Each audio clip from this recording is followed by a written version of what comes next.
Welcome to KENJI'S kitchen. Today we are making Japanese pudding, which the word itself is coming from English word pudding, but it's totally different items.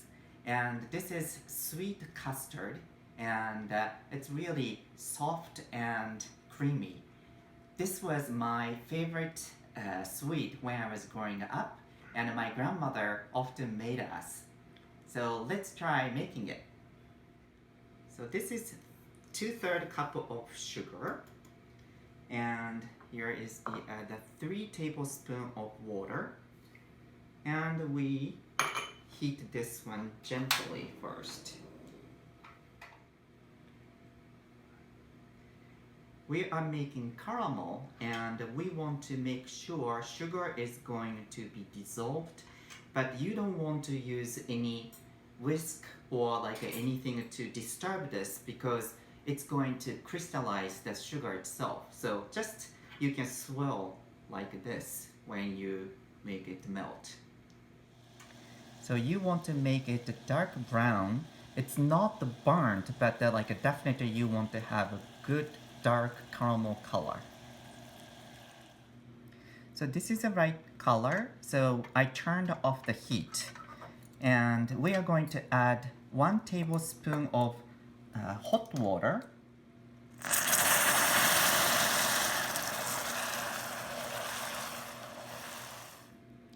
So this is 8-ounce RAMEKIN's, and we are going to cover the bottom of the RAMEKIN's with the caramel sauce.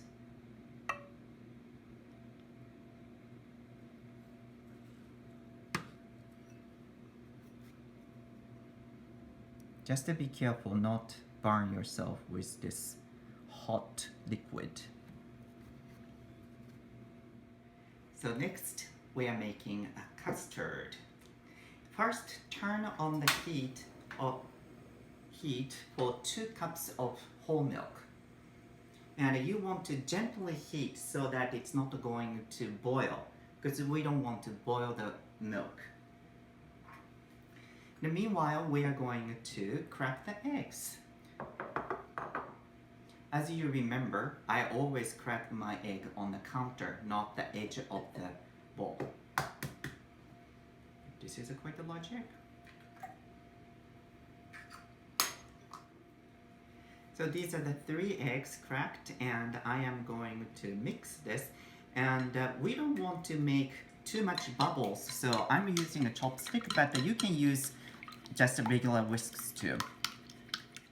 And I add 1/2 cup of sugar. Make sure sugar is dissolved in the egg mixture. So the milk is warmed up, it's not boiling. Make sure you are not going to add this hot milk to the egg all at once, because you don't want to make the egg to be scrambled. So you want to temper a little by little.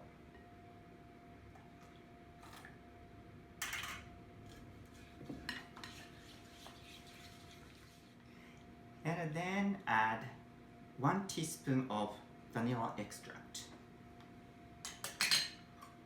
Mix again.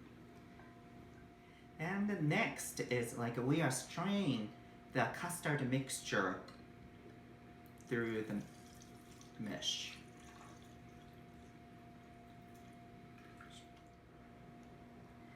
So make sure your caramel is hard enough so that it's not going to mix with the custard mixture when you're pouring in the RAMEKIN's. I'm going to do one by one.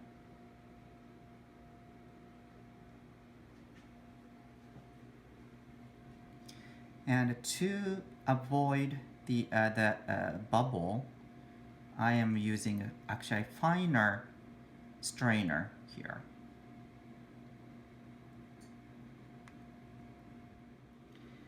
So I finished filling the RAMEKIN's with the custard, and I'm just trying to remove all the bubbles.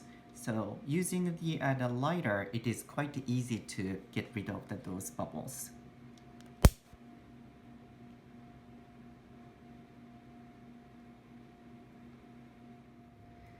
And next, I am going to fill the hot water, but not too hot. It's like a tap hot water is going to be fine. And fill this baking pan up to about 3/4 of the ramekins. And now I am going to put this to preheated 350 oven for 40 to 45 minutes. So after about 40 minutes in the oven, I took it out and let it make it room temperature first. And once it gets room temperature, I put the couple hours in the fridge. Okay, let's take the purin out of ramekins. And to do that, I use a small knife, small sharp knife, and by the edge, you just slide your knife.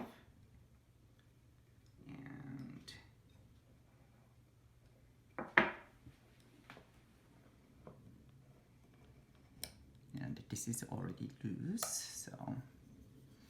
And I put usually the serving dish covering the ramekins and do it upside down. And if it comes out right away, that's great. But if it doesn't, you can help with your fingers to take it out too. And let's eat. Oh, this one texture is perfect.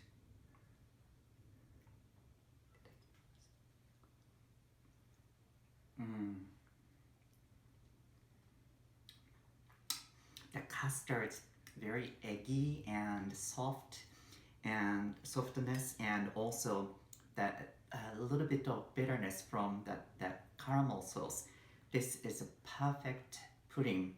It reminds me my childhood. My grandmother used to make this pudding, and it's really good recipe. So I hope you try this pudding. It's very simple ingredients too, so you don't need to necessarily buy new ingredients. You can probably do everything from the fridge. Anyway, I hope you're going to make this pudding and enjoy. Happy cooking!